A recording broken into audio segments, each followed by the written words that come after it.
I'm Bruce Winston with Regent University School of Global Leadership and Entrepreneurship.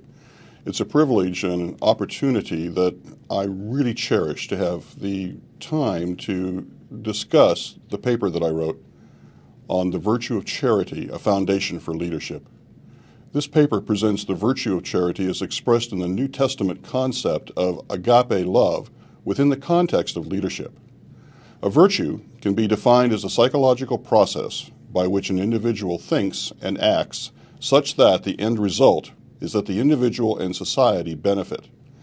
Given a myriad of thought and behavior choices, virtuous thoughts and behaviors are those that are deemed the best choices for all concerned. Aristotle determined that a virtue is a choice that exists between two vices. Thus, it's the preferred thought and behavior balancing between two negative conditions. For example, agape love exists between the two vices of loathing and apathy.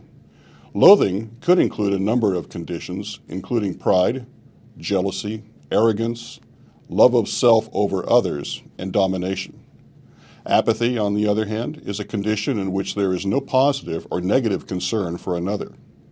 Charity, as defined in 1 Corinthians 13, is agape, that includes God's love for people, people's love for God, people's love for each other, love of husband and wife, or love of a feast.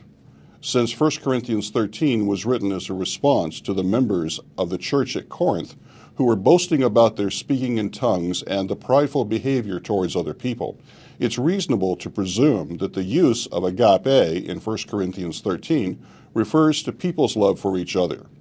The use of agape in 1 Corinthians 13 is in contrast to Paul's use of agapao in Romans 13:8. It may be that agape is more of a way of life or philosophy, while agapao is more of a set of behaviors similar to how one might describe the ontological and axiological approach to love. This makes sense in that Paul, through 1 Corinthians 13, addressed the attitude and approach of the Corinthians, which would tie to the ontological approach. Paul presented charity or love as a virtue not just between two vices, but between 9 vices, as he presented what charity was not. Thus, charity fits both Schrack, Steger, Kruger, and Cayley's definition, as well as Aristotle's definition.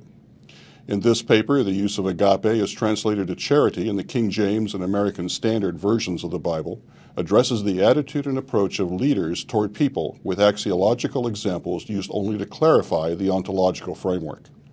Charity, as presented in this paper, may have a tie to the broadly defined concept of humaneness from the Globe study, in which Cabascal and Boder cite Plato's notion that it is possible to love someone without feeling affectionate, as they also posit that cultures characterized by high to middle inclusion of the humane orientation should value altruism, benevolence, kindness, and love.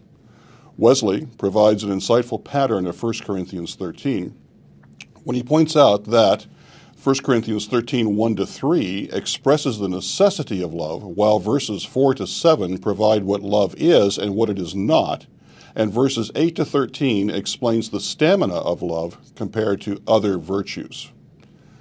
Aquinas, in question 26, article 4 of the Summa Theologiae, presented love as a means of wishing good to someone and preferring the good to or for someone rather than good to self. This would tie to the sacrificial nature of agape. Nay, in his analysis of Aquinas' comments, implies that Aquinas is saying that love, as might be paralleled by the concept of charity in 1 Corinthians 13, is a willful decision of the intellect, with the intention of wanting good for others.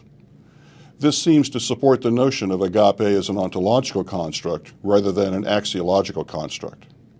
Augustine, in his homily on 1 John 4, 4-12, stated, "Now that which forgives is none other than charity. Take away charity from the heart, hatred possesses it. It knows not how to forgive. Let charity be there, and she fearlessly forgives, not being straitened." And this whole epistle, which we have undertaken to compound to you, see whether it commends anything else than this one thing, charity. Nor need we fear lest, by much speaking thereof, it come to be hateful. For what is there to love if charity come to be hateful? It is by charity that other things come to be rightfully loved. Then how must itself be loved?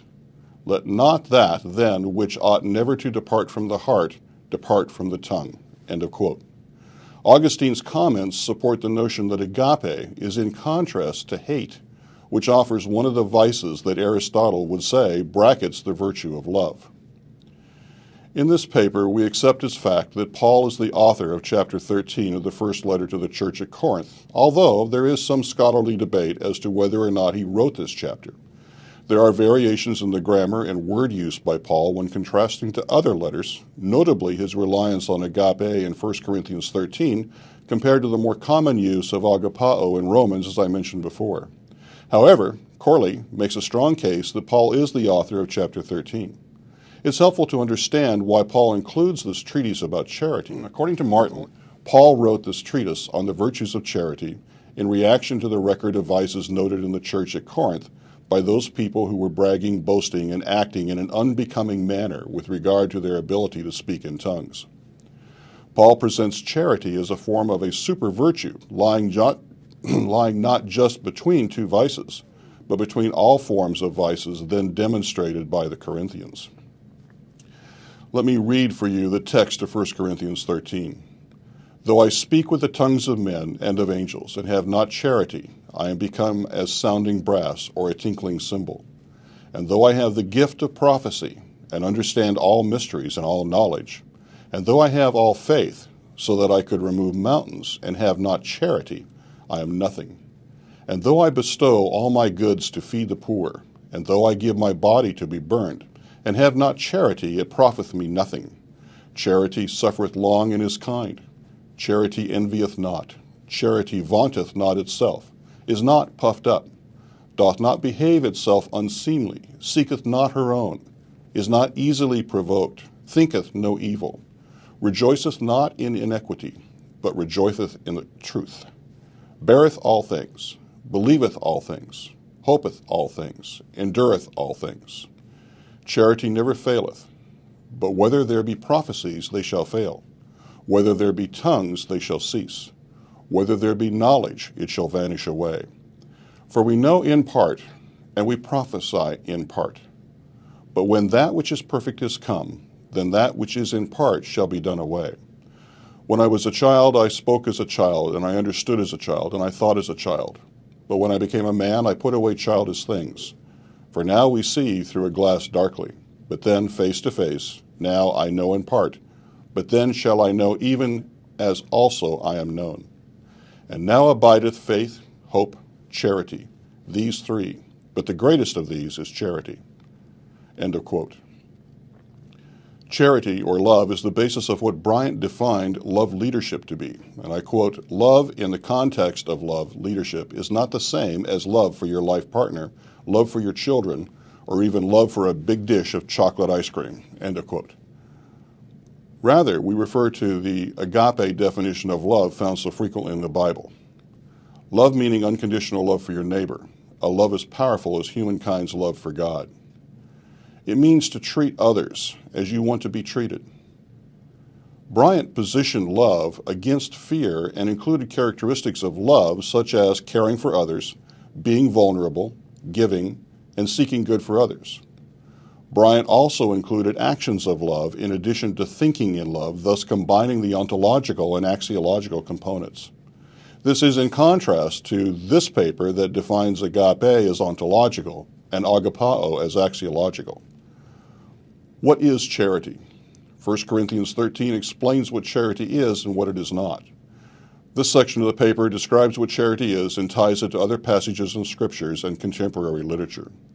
Paul starts in verse 4 by saying that charity is long-suffering. The word that Paul uses here is makrogemo, that is similar to the patience, makrogemi, that Paul used in the fruit of the Spirit from Galatians 5. This is an important relationship. In the Galatians 5, Paul points out that evidence of living by the Spirit is the fruit of the Spirit. Charity develops by learning how to live by the Spirit.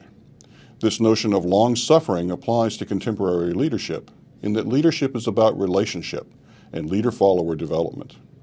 Mentoring, discipling, and coaching are all long-term processes seeking the greater good for the long term and not for the short-term self-serving period of time. Only the self can be served in the short term.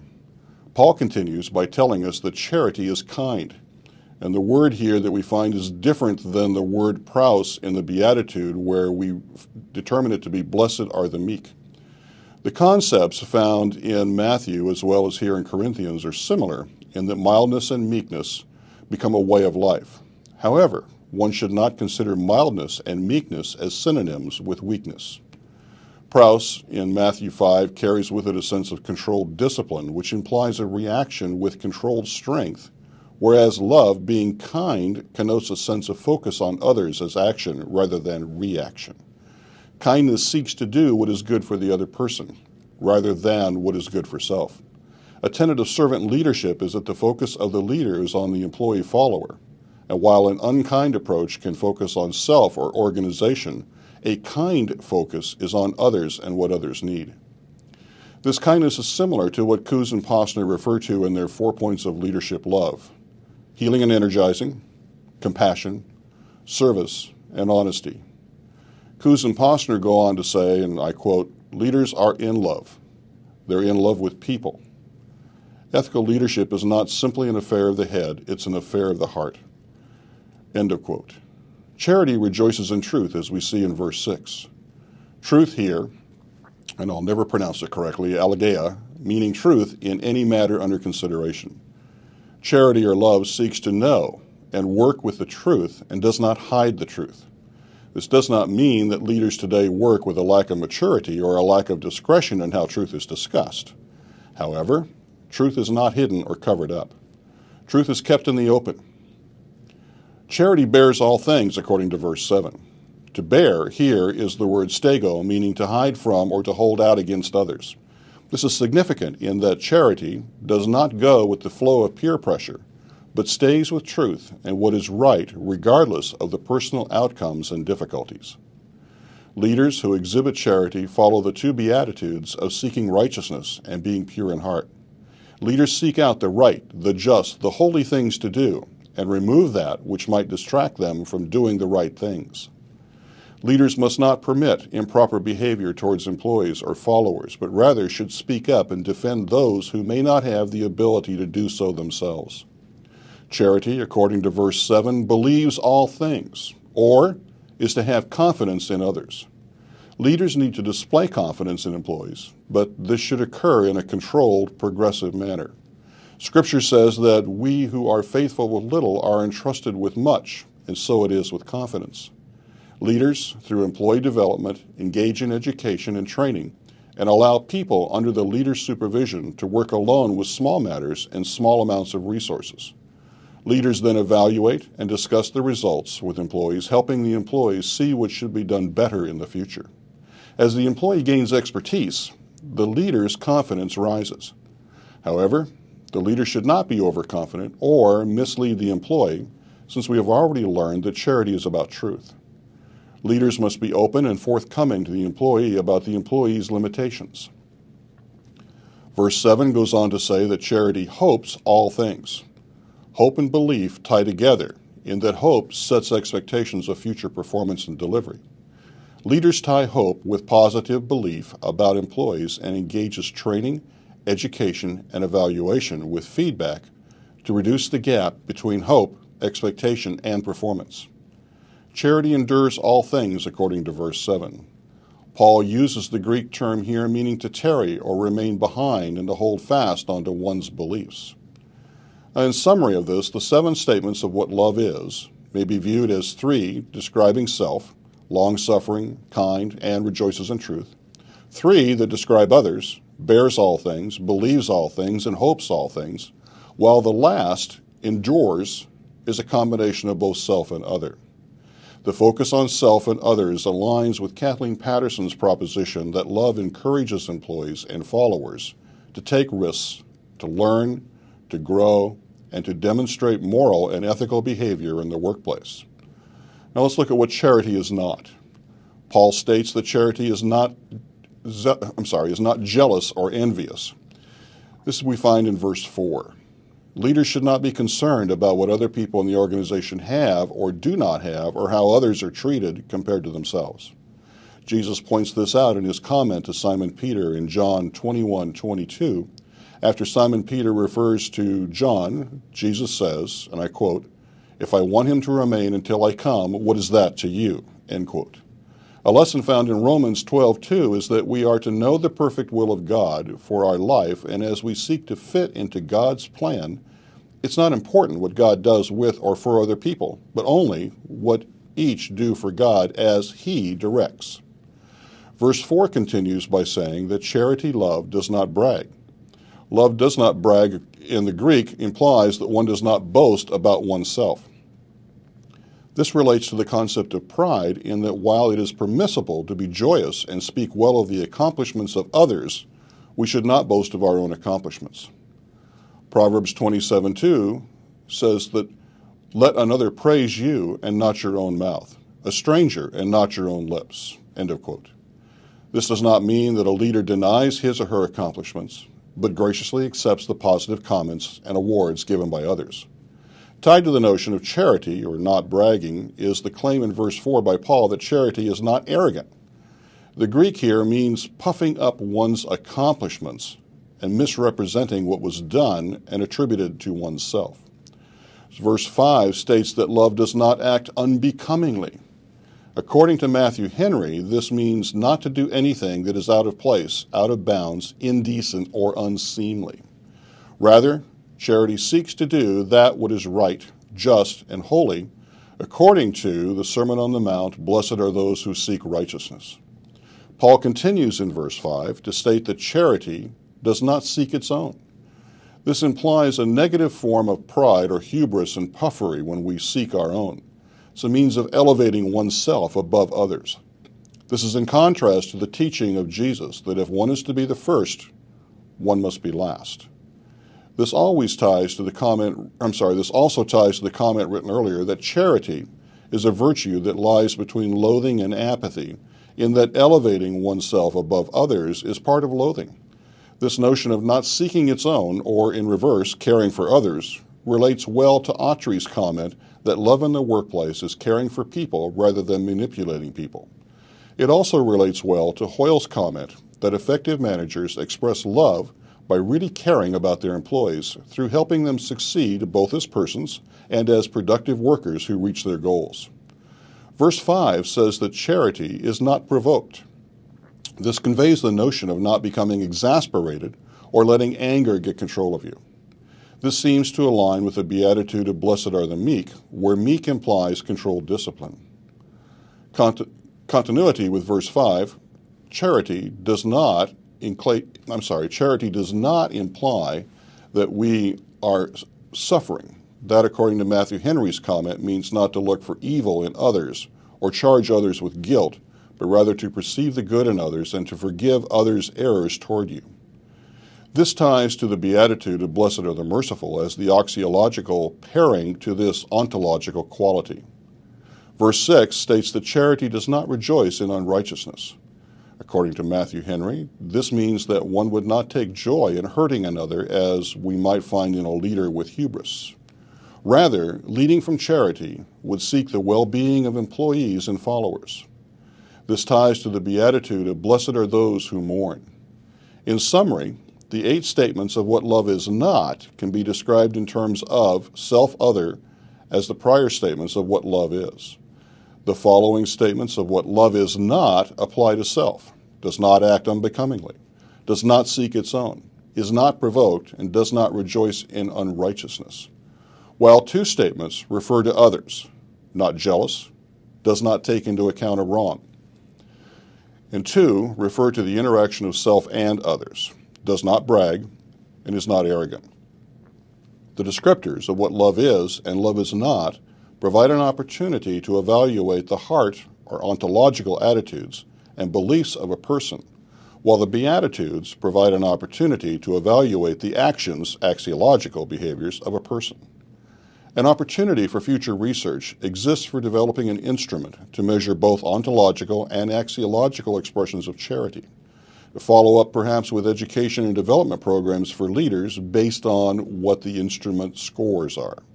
David Geiertsen has written on a heads first, heart second, and hands third approach to Christian leadership, that seems to align with this ontological and axiological approach.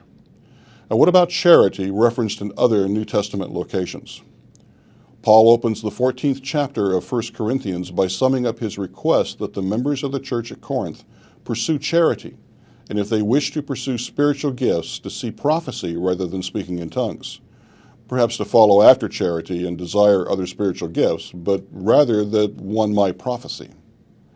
Paul continues his call upon the members of the church at Corinth to focus on charity in 1 Corinthians 16:14, where he advises, "Let all things be done with charity," end quote. Paul references charity in Colossians 3:14 when he commands the members of the church at Colossae, "And above all these things put on charity, which is the bond of perfectness," end quote. Paul advises Timothy regarding charity, "Let no man despise thy youth, but be thou an example of the believers in word, in conversation, in charity, in spirit, in faith, in purity," end quote. He goes on to say, "Flee also youthful lusts, but follow righteousness, faith, charity, peace with them that call on the Lord out of a pure heart." He also goes on to say, "But thou hast fully known my doctrine, manner of life, purpose, faith, long-suffering, charity, patience." These three statements to Timothy position charity's focus on Timothy's inner self or ontological person. Or as Proverbs 23:7 says, "For as he thinketh in his heart, so is he." Paul here is instructing Timothy on how Timothy should think. Paul advises Titus in chapter 2, verse 2, as part of a greater discourse on sound doctrine, quote, "that the aged men be sober, grave, temperate, sound in faith, in charity, in patience," end quote. This also seems to be a descriptor for leaders in that, among other characteristics, one must possess the ontological component of love. Peter, in his letters to the people scattered throughout Pontus, Galatia, Cappadocia, Asia, and Bithynia, advised in, quote, "And above all things have fervent charity among yourselves, for charity shall cover the multitude of sins." And again, later on, he said, "And to godliness, brotherly kindness, and to brotherly kindness, charity." The second reference to charity is important in that it shows a progression of kindness, beginning with a focus on God, and then to the people and the ultimate use of love in the relationship.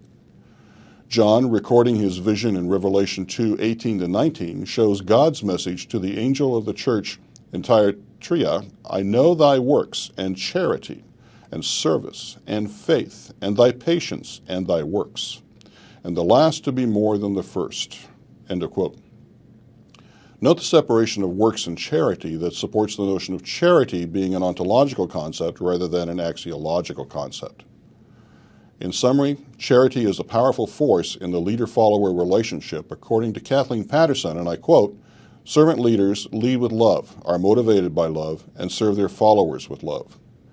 This love is a force so intense that it changes lives. It changes the lives of the followers, the life of the organization, and even the life of the leader," end of quote. Paul's treatise on charity in 1 Corinthians 13, while intended to correct the attitude of the Corinthians with regard to how they were thinking and behaving in the church toward themselves and others about their possession and use of spiritual gifts, is a powerful message for all leaders. The ontological descriptors of what love is and what love is not provides not only a self-check for all leaders to examine their own lives, but also may be a base for selecting, developing, and evaluating leaders by subordinates and peers in the organization. The ontological nature of agape is balanced with the axiological focus on agapao as described in the Beatitudes. And it is this balance that provides another evaluation approach by seeking to measure if a leader's ontological values align with his or her axiological behaviors. The alignment of espoused and practiced beliefs may be indicative of a leader's integrity or being who he or she says he or she is. What charity is and what charity is not aligns also with Fry's concept of altruistic love as a variable that he expresses in his spiritual leadership theory. And I quote, "For spiritual leadership theory, altruistic love is defined as a sense of wholeness, harmony, and well-being produced through care, concern, and appreciation for both self and others," end quote. Underlying this definition are the values patience, kindness, lack of envy, forgiveness, humility, selflessness, self-control, trust, loyalty, and truthfulness. Again, end quote. Fry went on to say that altruistic love overcomes fear, anger, sense of failure, and pride. Fry's concepts of what altruistic love is and what it is not, that which it overcomes, has a similar feel to what charity is and what charity is not from Paul's treatise in 1 Corinthians 13. Paul concludes 1 Corinthians 13 by showing the eternal existence of charity, by showing in verse 8 that charity never fails or becomes less important, and charity's status among other virtues in that Paul says, while there is faith, hope, and charity, the greatest of these is charity. The word for greater here connotes being the greater or being the elder. The latter may infer a sense of greater wisdom as well, quite frankly. Charity is not an easy condition to maintain. For, as Kathleen Patterson stated, and I quote, "It's much easier to control people than to love people. And yet, for the servant leader, this is not the recipe. The servant leader is full of love for their followers. And this changes everything. You cannot love and hurt something at the same time. If you love someone, you will care for them and care deeply. Your disposition will be the evidence." End of quote. Love is the essence of leadership and the relationship of leader-follower. The evidence provided by Paul in 1 Corinthians 13 provides a compelling argument, calling the leader to charity first and above all else. Thank you.